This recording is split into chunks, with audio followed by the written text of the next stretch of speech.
By the end of this video, you will understand why one of the most recession-proof businesses on earth can still bankrupt a gorilla's soul, and why the real cost of a cigarette was never the tobacco. Gorilla saw the numbers first. Billions in global revenue. Customers who never stop buying. A product people apologize to their own lungs for and buy again anyway. Gorilla thought, this is the dream. Recurring revenue with a heartbeat. No convincing required. No trends to chase. Just loyalty. Chemical, unbreakable loyalty. Gorilla pictured himself standing in a factory of gold, bamboo in one hand, profit margins in the other, calm as a Sunday morning. Then Gorilla opened the first folder. It said, excise tax. Gorilla did not know what excise meant. Gorilla now knows everything about excise. Turns out in most countries the government takes a bigger cut of every pack than Gorilla does, sometimes double. Sometimes the government makes more profit off Gorilla's product than Gorilla does,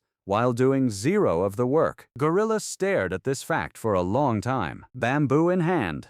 Didn't eat it, just held it, like a stress ball made of vegetables. Then came packaging law. A government inspector arrived to measure the size of the warning label on the box. Gorilla treated this like a hostage negotiation. Full tactical vest, night vision goggles, a single ruler, held like a rifle. The font is 2 mm too small, the inspector said, calmly, holding a coffee. Gorilla dropped to the floor in a combat crawl. The inspector just wanted to go home. This is the joke of the whole industry, by the way. Extreme bureaucratic stakes. Zero drama on the other end. Everyone else is bored. Only Gorilla is having a war. Then came the label itself. Not a small warning. A photo.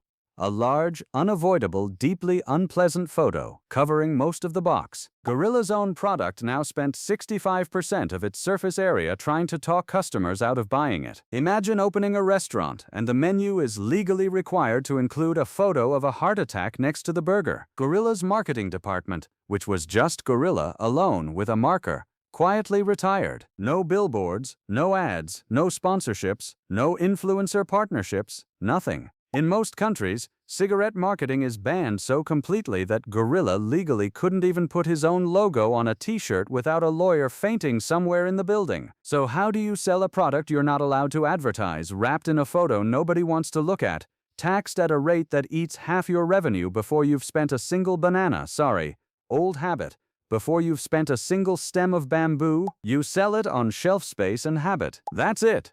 That's the whole strategy. Shelf space and habit. Gorilla found this both impressive and deeply depressing. Then came distribution. Retailers, knowing Gorilla had nowhere else to go, started taking a bigger cut just for the privilege of putting the box near the register.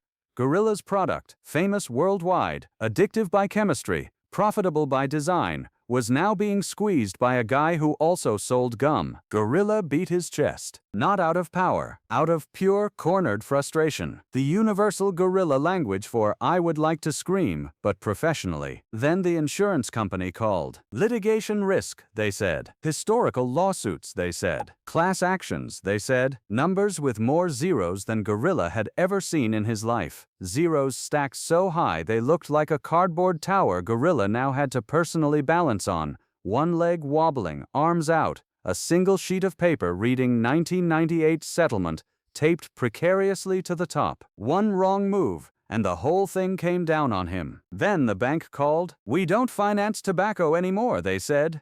ESG policy. Gorilla asked what ESG meant. The bank explained. Gorilla said, so you'll fund a company that sells sugar water to children, but not this. The bank did not respond.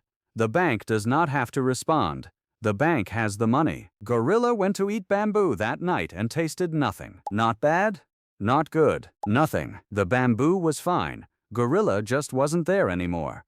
Gorilla was somewhere between a spreadsheet and a lawsuit, chewing air. This is what people don't understand about easy money industries. The product doesn't need convincing, but everything around the product does. The government needs convincing to take less. The regulator needs convincing the label is compliant. The insurer needs convincing you're not a walking liability. The bank needs convincing you're not a headline. The retailer needs convincing to even look at you. The only party in the entire chain who never needed convincing was the customer, and Gorilla barely gets to keep what they pay. Somewhere around month 8, Gorilla stopped thinking of it as a cigarette business. Gorilla started thinking of it as a tax collection business, with tobacco as a side effect. That's the punchline capitalism doesn't put on the box. The most guaranteed demand product in the world can still leave you with the thinnest margin in the room.